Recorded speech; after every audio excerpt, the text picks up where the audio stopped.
여야 의원들이 나누는 허심탄회한 토크, 여의도 펀치 시간입니다. 오늘은 여야 4선의 중진들을 모시고 진행해 볼 텐데요. 더욱 묵직한 펀치 기대가 됩니다. 더불어민주당 설훈 의원, 자유한국당 주호영 의원 나오셨습니다. 안녕하세요. 네, 반갑습니다. 예, 안녕하십니까. 그러면 오늘의 첫 번째 펀치 주제부터 만나보시죠. 네, 중진입니다. 선거 때마다 중진이라는 말이 줄곧 자주 등장합니다. 이번 총선을 앞두고도 여야 공이 중진이라는 말이 나오는데 중진은 희생을 해야 된다. 중진이 물러나야 된다. 기회를 줘야 된다. 물갈이를 해야 된다라는 상황에서 그런 얘기들이 많이 나오면서 제가 중진이라면 좀 불편할 것 같습니다. 이런 상황들이. 근데 두 분 4선의 중진 의원들은 어떤 견해를 갖고 계시는지 먼저 설훈 의원께 여쭤보겠습니다. 네, 중진이 나가야 할 때도 있고 또는 앞으로도 진출해야 될 때도 있고 뒤로 물러나야 할 때도 있고 그건 상황마다 달라질 수 있습니다. 네. 당이 처해 있는 조건이 안 좋으면은 때로는 중진이 퇴진해라 이런 주장이 우세할 수도 있고 네. 또 당이 아주 좋은 상황이면은 중진이 앞으로 리더십을 더 발휘해서 더 좋은 당으로 만들어야 될 거 아니냐 이런 주장도 있을 수 있습니다. 네. 당마다 처지가 다 다르기 때문에 잘 모르겠는데 우리 당은 아직은 평온한 편입니다. 네. 근데 상황이 닿으면은 우리도 여러 가지 쇄신 이야기가 나올 터이고 네. 그러면 중진들에 대한 거치 여부가 초미의 관심사가 되겠죠. 네. 아직은 우리 당은 좀 조용합니다. 바람이 불지 않겠습니까? 분다고 봐야죠. 네. 좋은 바람이 불지 낮은 바람이 불지는 모르겠습니다만은 우선 자유한국당은 조금 시끌시끌한 것 같아요. 네. 뭐 영입한다고 했다가 그게 제대로 잘 안 되고 네. 그래서 이 지도부의 리더십에 문제가 있다. 이게 이제 객관적인 평인 것 같고 그래서 더욱더 중진에 대한 이 거친 문제가 그러니까 초점이 맞춰지는 것 같습니다. 네, 이번에는 주호영 의원의 객관적인 평은 어떤지 여쭤보겠습니다. 자유한국당은 이제 김태형 의원이 사실 이런 얘기들을 먼저 제기를 하면서 말씀하신 것처럼 민주당보다는 조금 중진에 대한 거취 뭐 이런 것들이 더 관심을 받고 있는 게 사실입니다. 그렇습니다. 정당이든 또 어느 조직이든 조직이 잘 될 때는 말이 별로 없습니다만은 조직이 어려움에 처하고 잘못되면 이제 책임을 찾게 되는데 네. 책임을 찾을 경우에는 아무래도 선배들이나 연륜이 높은 중진들이 이 조직의 실패에 대한 책임이 이 초선이나 네. 신입자보다는 많게 되겠죠. 저희 당이 이제 탄핵을 당하고 선거에 3번 연속 지고 이런 상황이 되니까 네. 이제 당이 전반적으로 실패했다고 보고 그러면 책임을 따질 때 그래도 정치를 오래 하고 선배들이 책임이 많지 않느냐, 진로를 바로 잡지 못한 데 대한 이런 요구가 있는 것이 사실입니다. 사실이고 또 이런 때가 아니라 하더라도 선거를 앞두고는 늘 신진 인사들을 영입해야 되기 때문에 네. 그 자리를 만들기 위해서 오래 한 사람들 좀 나가라 이런 이야기들이 있어 왔죠. 그런데 선거 때마다 매번 대략 40% 이상의 이 의원들 교체가 있기 때문에 네. 공천 과정에 들어가면 많이 아마 자리가 만들어질 겁니다. 네. 만들어지는데 그 과정에서 오래 하고 역할이 뚜렷하지 않았던 중진들이 그 책임을 지게 되는 수가 있게 되는데 일괄적으로 뭐 3선 이상은 어느 지역은 그만둬라 이건 좀 너무 과격하고 안 맞는 것 같고요. 네. 그 선수나 역할에 걸맞는 일을 했는지 안 했는지 이런 걸 가지고 아마 결정을 하게 될 거라고 그렇게 봅니다. 지역구에서 또 뭐 지역구 활동 지역 주민들에게 또 사랑받는 그런 의정 활동을 통해서 비록 뭐 중진 여러 차례 의정 활동을 했지만 되게 또 좋은 호평을 받는 의원분들도 저는 두 분도 당연히 그럴 거라고 믿어 의심치 않고요. 다른 분들도 있을 텐데 이거를 일률적으로 이렇게 똑같은 잣대를 들이대는 것은 좀 옳지 않다라는 거에는 두 분 다 동의하시는 것 같습니다. 제가 그렇습니다. 듣기로는요. 그거 상식적인 네. 얘기죠. 그런데 어차피 쇄신을 해야 되는 국면에 들어가면은 중진과 그리고 그 각 당마다 이런 평가를 하거든요. 네. 우리는 아주 엄격하게 평가를 하는데 평가가 잘못되면은 뭐 쇄신 대상이 될 수밖에 없죠. 그 네. 중진 여부를 떠나서 그냥 의정 활동을 잘했나 못했나 그 평가에 따라서 결정될 문제라고 봅니다. 네. 인재 영입 관련 얘기를 좀 해보려고 하는데요. 아까 말씀하시면서 이제 신진 세력들에게 기회를 주다 보면 또 중진을 자연스럽게 뭐 이렇게 물갈이 이런 말씀들이 대담 중에 나왔습니다. 양 당에서 여당과 제1야당에서 약속이 난 듯이 이제 총선 앞두고 인재 영입에 또 열을 올리는 모습입니다. 그러면서 이제 또 국민들에게 또 새로운 다짐, 새로운 얼굴들을 통해서 총선에 또 어필하는 그런 모습들을 보이고 있는데 일단 여러 가지 평가가 나오고 있는데 각 당에서 보는 상대 당의 인재 영입 현재까지의 과정은 좀 어떻게 보시는지 먼저 서른 의원께 여쭤보겠습니다. 우리는 아직 인재 영입 시작 안 했습니다. 일단은 총선기획단 꾸려지면서 새 얼굴들은 또 예, 있지 않습니까? 그분들은 예. 이제 자진해서 소위 말하면 우리 당이 어렵다고 보여지는 영남 지역 네. 뭐 이런 군데를 가겠다고 자청했기 때문에 네. 그래서 그분들은 이제 이 언론에 보도가 됐습니다. 네.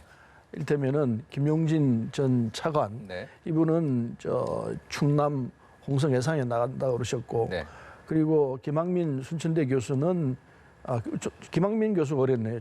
홍성에 나간다고 그렇죠, 그랬고 예. 김용진 차관은 이천에 나간다고 그래 있습니다. 그리고 황인성 전 시민사회수석은 이 남해 쪽에 나간다. 민주당 쪽에서 단 한 번도 그 지역을 이긴 적이 없죠. 예. 그런 쪽을 이제 선택을 해서 가시겠다 했기 때문에 언론 쪽에 우리가 보도를 해야 한다 해서 나왔던 분들이고요. 아직은 우리가 인재영입위원회도 가동을 안 했습니다. 그래서 시작을 안 했는데 저쪽 자유한국당을 보니까 인재영입을 시작을 했는데 그 1호 인사인 박찬주 대장입니까? 네. 그분은 아마 제가 볼 때 제대로 된 대화를 안 해보고 했던 것 같아요. 대화를 제대로 했더라면은 그런 분을 인재라고 해서 1호 영입으로 한다는 것은 이건 상식 바뀌죠. 실패한 전형적인 예인 것 같은데 어쨌든 뭐 실패를 뭐 기뻐할 건 전혀 아니고요. 인재 영입상에 결함이 있었다 이렇게 봐야 될 것 같고 우리는 다행히 아직 인재 영입을 안 했습니다. 좀 더 기다려 있어야 될 것 같고 12월 가게 되면은 대책위가 이제 꾸려질 겁니다. 네. 국회 끝나고 정리하고 나면 예산안 통과하고 하면은 그때쯤 해서 이제 인재 영입을 시작하게 될 터인데 발표는 아마 연말이나 내년 초 이쯤 돼야 구체적인 내용을 가지고 네. 국민께 선을 보이게 될 거라 생각합니다. 자유한국당은 지금 말씀하신 것처럼 그렇게 달갑지 않은 관심을 받았습니다. 인재영입 과정에서요. 이제 그 부분에 대해서 짧게 평가를 해주시고 또 지금 민주당의 상황들에 대해서도 좀 말씀을 해주시죠. 저희들 첫 인재 영입에서 스타일을 좀 솔직하게 꾸겼죠. 네. 저도 2011년에 인재 영입위원장을 맡아서 관여를 좀 해봤습니다만은 우리 당이 가장 부족한 부분을 메워줄 수 있는 아주 신선한 사람들을 모셔야 되는데 그런 점이 좀 부족해서 많이 아쉽고요. 이제 자그마한 그런 스타일을 꾸긴 것이 있었으니까 네. 다음 인재 영입부터는 좀 더 잘하지 않을까 그렇게 생각을 하고요. 네. 민주당은 여당이니까 인재 영입을 많이 할 수가 있습니다. 네. 여당이 가진 장점이 그런 것들이거든요. 또 정권 임기가 3년 가까이 남았기 때문에 인재로 들어온 분들이 선거에 실패하더라도 또 딴 자리로 갈 수 있기 때문에 그것은 야당이 갖지 못한 여당만의 장점입니다. 그렇죠. 예. 그리고 저희들은 이 김용진, 김학민, 황인성 이분들이 영입된 걸로 알았는데 말씀드리니까 영입은 아니고 본격 영입은 아마 남아 있을 것 같고 네. 이 사람들은 아마 지역을 선택해서 선거에 나가겠다고 결심을 한 것 같은데 저희들은 이 거물들을 데려가니까 역시 여당이 좋구나 이런 생각도 하지만은 한편으로는 이분들은 기히 다 여당 쪽에 몸담았던 사람들이에요. 이 정권에서 차관했고 또 지난 그 노무현 정권에서 시민사회 수석을 했으니까 네. 막상 새로운 사람이 아니라 같은 패밀리들이라고 볼 수 예. 있죠. 그런데 뭐 새로 들어온 분들에게 이 안 좋은 말을 하기는 어렵습니다만은 이 뭐 기재부 차관, 이 차관 같은 경우는 그 공기업 관리하는데 과연 이 정부 들어와서 공기업 인사를 낙하산 없이 제대로 했는지 이런 걸 따지면 이제 막상 나중에는 또 뭐 이런 왈가왈부가 있겠죠. 그러나 예. 일단 여당으로서는 거물급들을 잘 영입한 것이다 그렇게 말씀드리고 싶네요. 네. 두 번째 펀치 주제 보여주시죠.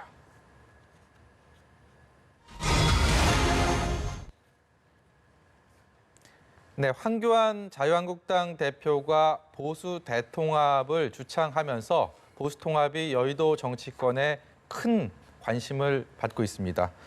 일주일여가 지났는데 상대 파트너인 변혁 쪽에서는 그렇게 눈에 띄는 뭐 반응이나 아니면 뭐 성과 이런 걸 보여주기는 아직 글쎄요, 시간이 짧은 건지 아니면 좀 정말 삐걱대고 있는 건지 어떻게 보십니까? 이제 이 통합이 참 어려운 일이죠. 쉽고도 어려운 일인데 이전까지는 보면 물 밑에서 통합 작업을 다 하고 거의 완성됐을 때 발표하는 과정으로 됐었는데 이번에는 그런 움직임이 조금 있다가 당에서 통합 노력이 지지부진하지 않느냐 이런 이야기를 하니까 네. 그러면 공개적으로 하겠다 해서 이렇게 했는데 제가 볼 때는 여러 가지 껄끄러운 점이 있는 것 같아요. 통합해야 된다는 당위 성향은 다 인정하지만은 구체적으로 여건들이 또 갖추어져야 하는데 다만 이번에 물러나게 된 유승민 대표께서 세 가지 조건을 제시했는데 우리 황 대표께서도 그 세 가지를 충분히 받겠다고 네. 몇 차례 말씀을 하셨고 그것의 이행 여부에 관해서는 실무단끼리 이야기가 되고 나면 최종 확인이 있을 것이라고 화답을 해서 네. 그런 점에서는 조금 진전이 있는 듯한데 또 유승민 대표 이야기를 들어보면 공개적으로는 접촉하지 않겠다고 하고 해서 또 장애도 좀 있는 것 같아요. 예. 같은데 어제 황 대표와 점심을 저도 같이 네, 식사 했습니다. 같이 하셨잖아요. 저는 끝까지 있지는 않고 중간에 나갔는데 계실 때 그 보수통합 알려진 게 빙산의 일각이다 이런 말씀을 아니 빙산의 하셨나요? 일각은 제가 있을 때까지는 그런 말씀은 아, 없으셨고 그래요? 예. 다만 다양한 채널로 대화를 하고 있다 이렇게 말씀을 하셨어요. 그런데 그 다양한 채널이 이 황교안 대 유승민 이 채널뿐만 아니라 당을 같이 했던 사람들도 있고 친소 관계가 많으니까 네. 다양한 채널이 가동된다는 취지도 말씀하시고 그다음에 이은주 의원이나 네.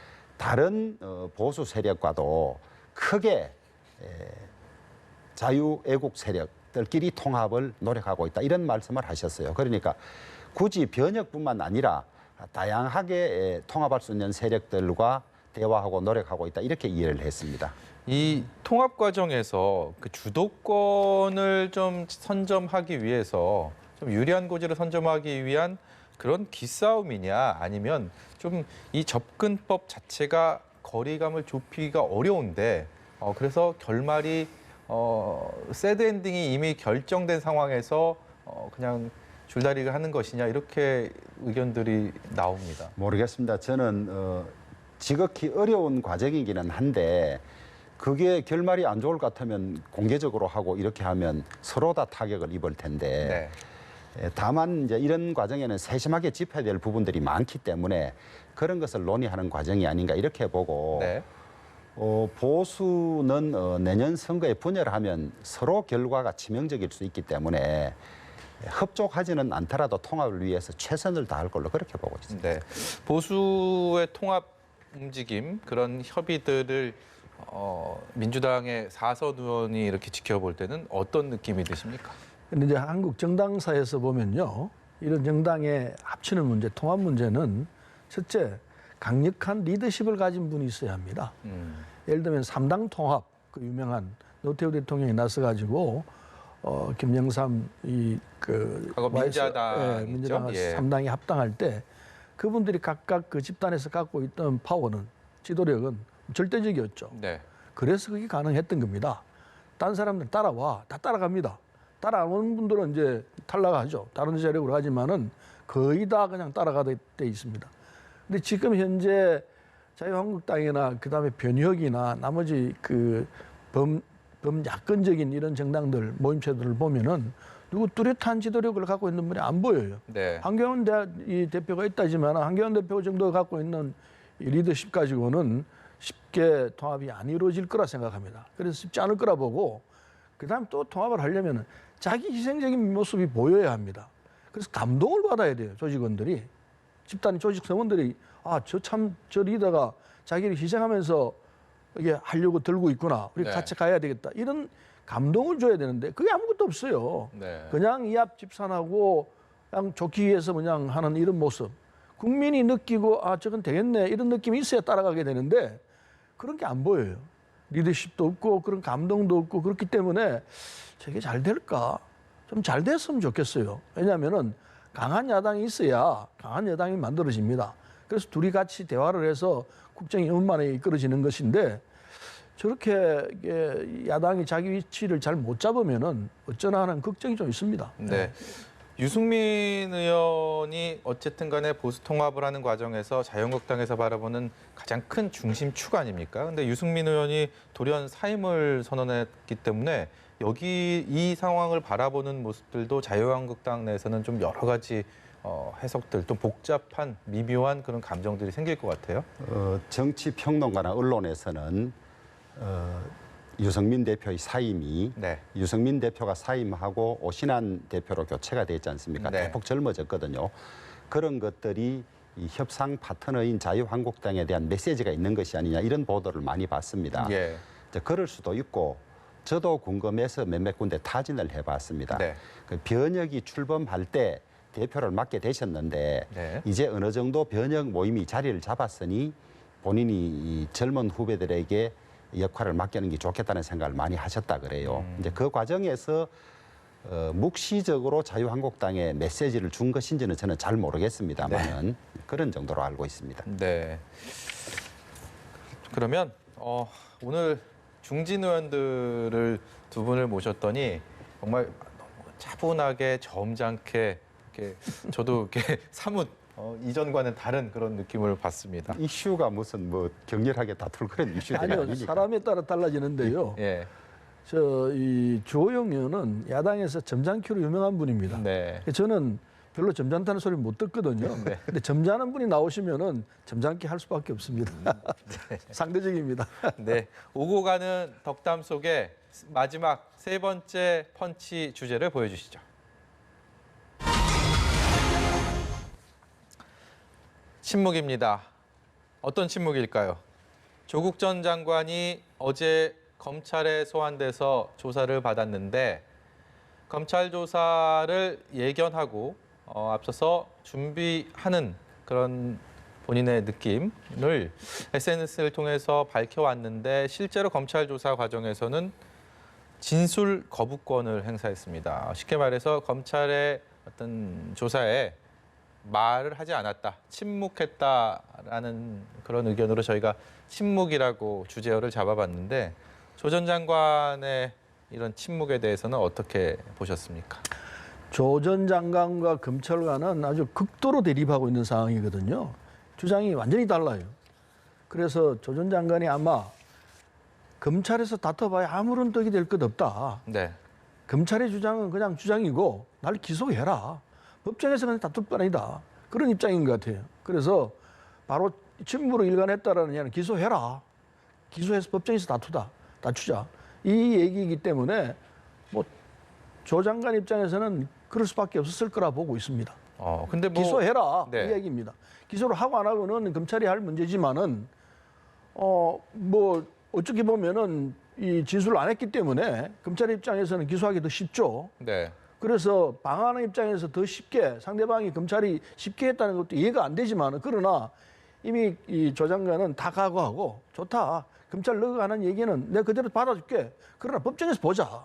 이 입장에서 침묵으로 일관했는 거 아닌가 이렇게 생각하고 있습니다. 그렇다 해도 좀 의외 아닙니까? 어떻게 예상하셨습니까? 저는 저도 뭐 재판을 오래 관여해보고 네. 했습니다만은 개인 조국이 이 피의자나 피고인으로서의 재판 전략은 제대로 하고 있는 거다. 검찰에서 검찰의 패만 다 보고 네. 자기 패는 감추었다가 법정에서 검찰의 약한 고리를 공격하겠다. 뭐 이렇게 본 것 같아요. 본 것 같은데 그러나 조국 전 장관은 법무부 장관을 하신 분이기 때문에 네. 대한민국의 사법 체계에 대해서 아무리 개인적으로 진술 거부권이 있다 하더라도 네. 성실하게 밝히는 것이 저는 도리라고 봅니다. 네. 또 본인이 네 차례나 수사에 적극 협조하고 진실을 밝히는데 노력하겠다고 이야기해온 바가 있고 네. 또 박근혜 전 대통령이 모른다 아니다라고 그 수사 과정에서 한 것에 대해서 네. 저러면 구속할 수밖에 없다고 본인이 비판도 하고 이랬어요. 그래서 저는 그런 점이 좀 아쉽습니다. 대한민국의 사법체계를 법무부 장관은 검찰을 지휘하고 또 대한민국 검찰 자체의 법 질서를 지켜줘야 되는데 예. 단 그렇게 하면 자기에게 재판상 불리할 수 있다고 보기 때문에 그런 선택을 묵비권을 행사하고 이랬는데 저는 그런 점이 대단히 아쉽죠. 아쉽고 본인이 검찰에 대한 불신을 드러내면 일반 국민도 검찰 수사를 누가 신뢰를 하고 승복을 하겠습니까? 그런 점에서 대단히 아쉽고 선택이 잘못된 거다. 그렇게 진술 봅니다. 거부를 하더라도 검찰의 어떤 질의들은 다 본인이 들었기 때문에 그렇습니다. 검찰이 어떤 데 혐의점을 두고 어떻게 조사하고 있는지를 파악하고 난 다음에 네. 법정에서 그 허점을 다투겠다 이러는데 그러다 보면 법정에서 무죄 받을 수는 있지만은 검찰에서 미리 걸러질 수 있는 사항도 기소가 될 수 있는 위험도 또 없지가 않습니다. 자기가 자신 있게 소명하면 기소에서 빠질 텐데 무혐의가 될 텐데 네. 그런 위험을 무릅쓰고라도 저렇게 하는 것은 자기의 피의 사실이 2번 언론에 나오지 않았으면 좋겠다 이런 것부터 검찰의 패를 보고 대응하겠다는 여러 가지 전략적인 선택이 들어가 있다고 보는데 네. 그런 것을 많이 하게 되면 법꾸라지라는 비판을 받게 되는 것이죠. 네. 그래서 저는 조금 아쉬운 그런 점이 있습니다. 근데 이제 이 상황 전체를 놓고 보면은 조국이 장관대문으로 해가지고 부인이 구속됐죠, 동생이 구속됐죠. 그리고 그에 또 몇 사람이 구속됐습니다. 오촌 조카까지. 이걸 볼 예. 때 오촌 조카도 구속됐고 또 뭐 어머니까지 거론했었습니다. 딸도 거론돼 있습니다. 이런 사실로 볼 때 상식적으로 그렇게 엄청난 죄를 지었을까? 이게 국민들이 갖고 있는 의문이라고 생각합니다. 네. 이건 지나친 보복이고 그리고 검찰이 지나치게 확대했다. 이게 전 개인적으로 그렇게 보고 있습니다. 그런 입장에서 조국 장관 입장에서는 좋다 마음대로 해라. 내 마지막 믿을 때는 사법밖에 없다. 진실은 거기서 가리겠다. 나는 이 전략이었을 거라 생각합니다. 그게 전략인지 감정의 어떤 그 발로인지는 모르겠습니다만은 어찌됐든 조국 장관 입장에서는 검찰하고 이야기하고 싶지가 않다. 그러니까 법정에 가서 얘기하겠다. 이걸 이해를 할 수밖에 없다고 봅니다. 저도 뭐 본인의 생각은 그럴 것이라고 짐작을 하는데 개인적으로는 조국 가족 여러 사람이 이렇게 고난을 겪는 것에 관한 말하자면 동정이랄까 이런 것은 있는데요. 통상 한 사람이 이 죄를 저질렀을 때 그 주변을 검찰이 막 들쑤셔서 하는 케이스는 좀 과한 수사이기는 한데 네. 이것은 검찰이 칼을 뽑아서 수사를 하는 것이 아니고 청문회 과정에서 이미 국민들에게 국회에서 문제점이 다 지적됐던 사건들이기 때문에 네. 그 점에 관해서 검찰이 이 죄가 있다, 죄가 없다를 밝혀주지 않으면 여전히 그것이 계속될 수밖에 없기 때문에 저는 검찰이 독자적으로 인지 수사를 해서 과하게 수사 범위를 확장한다고 보지는 않은 것이고요. 그다음에 그 조카라든지 부인이라든지 동생이라든지 구속이 됐는데 조국 전 장관의 행위로 그 사람들이 구속된 것이 아니라 이것들이 모두 각자의 행위들입니다. 행위들이고 이것이 범위만 넓다 뿐이지 본인들 책임 없는 일에 검찰이 인지수사해서 구속하고 한 것은 아니기 때문에 네. 안타깝기는 하지만은 검찰의 과잉 수사로 보기는 어렵다는 그런 생각을 가지고 그런데 있습니다. 이제 소위 탈탈 털었다라는 말이 딱 네. 여기에 맞는 경우라고 생각합니다. 뭐 어떻게 설명하든 간에 그렇게 광범위하게 가족 전체를 다 말하자면 결단을 내놓은 상태이기 때문에 이건 과잉 수사의 아주 역사에 남을 전형일 거라 생각합니다. 저는 또 결과는 그렇게 보지 보는데 않습니다. 예. 그래서 이게 진짜냐 가짜냐 하는 문제는 법정에서 가릴 수밖에 없습니다. 이른바 먼지떨이식 수사. 먼지떨이 정도가 아니죠. 네, 그보다 더한 표현이 있다면 더 맞을 것 같습니다. 네, 주 의원께서는 여기에 견해를 달리하신다고. 아니, 저는 예. 이미 국회에서 이런 문제들이 다 제기됐으니까 제기됐기 검찰은 때문에. 확인해 줄 수밖에 없는 것이고 네. 이 이전에 적폐 소위 이 전 정권의 적폐 청산 수사일 때는 이것보다 훨씬 더 했습니다. 더 하고 한진그룹 압수수색을 한 일가에 대해서 10몇 번이나 하지 않았습니까? 네. 그래서 우리 검찰이 너무 과잉 수사를 한다는 비판이 그런 데서도 나오기는 하는 것인데 수사는 속성상 벌어지면 언론에 나오는 것을 다 확인하지 않을 수 없기 때문에 결과적으로 그렇게 된 것이지 검찰이 무슨 악의를 가지고 조국 장관을 해코지 하려고 탈탈 턴 건 저는 아니라고 보고 있습니다. 그렇게 보세요? 예. 조국 장관 몇 번 압수수색했는지 압니까? 예. 30번이 넘었습니다. 아니 그런데 그 압수수색은 숫자가 예. 예를 들면 한진그룹은 한 집을 압수수색하고 또 하고 또 하고 했는데 이것은 횟수가 많다 뿐이지 예를 들면 같은 장소를 여러 차례 하지 않았다. 딸이 입시 원서를 예. 여러 군데 냈으면 여러 군데 다 압수수색할 수밖에 없는 거거든요. 네. 횟수 자체가 많을 수밖에 성격상 없는 거기 때문에 저는 법조인으로서 비교적 균형 감각을 가지고 있다고 생각하는데 과한 수사는 저는 아니라고 보고 예, 있습니다. 과한 수사인지 아닌지는 국민들이 판단하겠죠. 네, 그 비공개 소환된 것도 얘기가 좀 많이 나왔습니다. 어쨌든 피의자의 인권을 보호하기 위해서 법무부와 검찰이 비공개로 소환하겠다라는 그래서 방침을 밝혔는데 이게 뭐 공교롭게도 조국 전 장관 일가에 대한 수사 과정에서 이게 적용이 되다 보니까 과연 누구를 위한 개정인가라는 또 오해 아닌 오해를 살 수도 있는 상황이 됐습니다. 여기에 대해서 두 어떻게 가지를 보셨습니까? 설명할 수 있을 것 같습니다. 이 피자를 포토라인에 세운다든지 뭐 이렇게 하는 부분은 사실은 사전에 재판도 해보기 전에 피자를 이 범죄자시 하는 이런 시각적 효과가 있죠. 네. 그래서 이제 그걸 했던 것인데 그 피자 인권을 심각히 훼손하는 거라는 건 다 알고 있는 사실이죠. 근데 더군다나 그 피자가 잘 안 알려져 있는 사람이라면은 그건 정말 효과가 큽니다. 그렇죠. 예. 그러나 조국 장관이야 수도 없이 TV에 나왔고 네. 그랬던 사실입니다. 그래서 포토라인에 서나 안 서나 똑같은 결과입니다.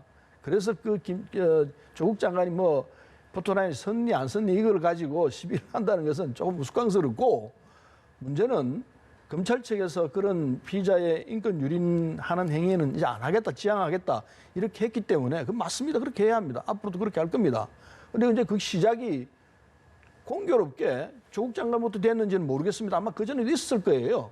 그래서 우리가 볼 때는 조국 장관부터 이렇게 하는 것 아니야 이렇게 볼지 모르지만은 제가 볼 때는 꼭 그렇지만은 않으리라 생각합니다. 그래서 그건 뭐 시비할 거리가 아니다 이렇게 보여져요. 조국 장관이 새로운 인물이 아니고 다 알고 있던 수도 없이 TV에 나왔던 인물이기 때문에 그게 무슨 포토라인에 서냐? 그게 무슨 큰 문제일까? 이런 생각을 갖고 있습니다. 네. 인권적인 차원에서 개선 방향은 맞습니다. 맞는데 전 정권 적폐 수사할 때는 불러서 소위 포토라인에 세운다는 게 개인적인 수모도 주지만은 반대하는 사람들이 뭐 계란도 던지고 네. 이러거든요. 실제로 일도 예, 있었죠. 전 정권 사람들에 대해서는 그걸 숱하게 즐기다가 이제 와서 부인 정경심과 조국 때부터 인권을 위해서 하겠습니다 하니까 그 순수성이나 진정성이 많이 떨어지는 것이고요. 공개 수사는 언론에 우리가 언제 누구를 부릅니다. 그리고 포토라인을 만드는 것인데 그러면 본인에게 소환 통지를 하고 정상적으로 들어오게만 하면 됩니다. 지금까지 지하 통로나 이런 데로 소위 검찰의 공보규칙에 반해서 공보규칙이라고 있어요. 예. 국민의 알 권리 보장 차원에서 어느 정도 사회적으로 공적인 인물에 대해서는 공개 소환을 하는 걸로 돼 있었거든요. 근데 네. 그것마저 버리고 마치 007 작전 하듯이 직원들이 동원돼서 기자들 접근까지도 막고 검사들이 다니고 직원들이 다니는 지하 통로로 한 것은 너무 과잉이고 조국 일가에 대해서부터 처음 특혜를 주기 시작한 것이니까 당당하지 못하죠. 이 이후부터 적용하겠다 하면 참 모양도 좋고 인권을 생각하는구나 이런 이야기를 들었을 텐데 자기가 만들어 놓고 자기하고 자기 가족이 혜택을 받았는데 장관 시절에는 나는 적용하지 않겠다고 했다가 다시 그 혜택을 받는 걸로 들어갔거든요. 그러다 네. 보니까 결국 국민들이 볼 때는 검찰이 탈탈 턴다고 하는데 그럼에도 불구하고 검찰이 보이지 않는 힘에 의해서 조국과 조국 가족에 대해서는 특별 배려를 하고 있구나 하는 인상을 지울 수 없게 됐어요. 네. 그런 근데 점에서는 도로 불리하다고 보고 있습니다. 특별 배려를 한 게 부인도 구속시키고 동생도 구속시키고 조카도 구속시키고 그게 특별 배려일까요? 그게 아니 특별 배려를 한다면은 그런 거 하지 말고 진짜 특별 배려를 한다면은 구속 안 시키고 그리고 떳떳하게 세워서 나는 게 그게 특별 배려 아닐까요? 그런데 수사는 근데 해보면 그렇게 다 예, 해놔놓고 예, 30군데 예, 이상 드리겠습니다. 예. 압수수색하고 가족 전부 다 알아시피 할 수 있는 그렇게 구속시키고 그리고 포토라인 안 썼다고 특별 배려? 그건 좀 지나친 표현이죠. 저는 수사는 한 사람이 하는 것이 아니고 팀이 하기 때문에 네. 그 어떤 팩트가 드러나면 기존 해오던 그 관례나 기준이 있습니다. 그래서 수뇌부가 이거는 불구속하라든지 이러면 수사 검사들이 들고 일어나서 그 말하자면 그 이 위 사람들의 수사 지휘 이런 게 안 먹히고 이런 것들이거든요.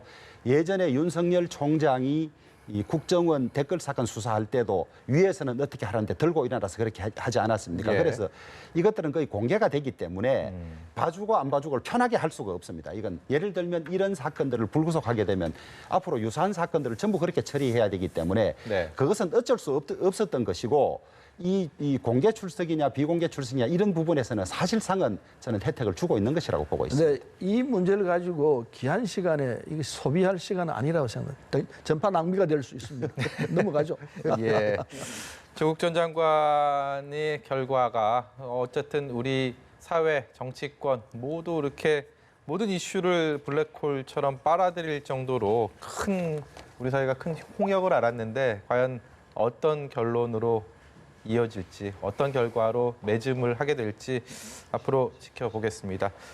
오늘 여의도 펀치는 두 중진 의원, 서른 의원, 주호영 의원 모시고 기존과는 조금 다른 좀 더 무게 있는 그런 대담을 진행했습니다. 오늘 말씀 감사합니다. 예, 감사합니다. 고맙습니다.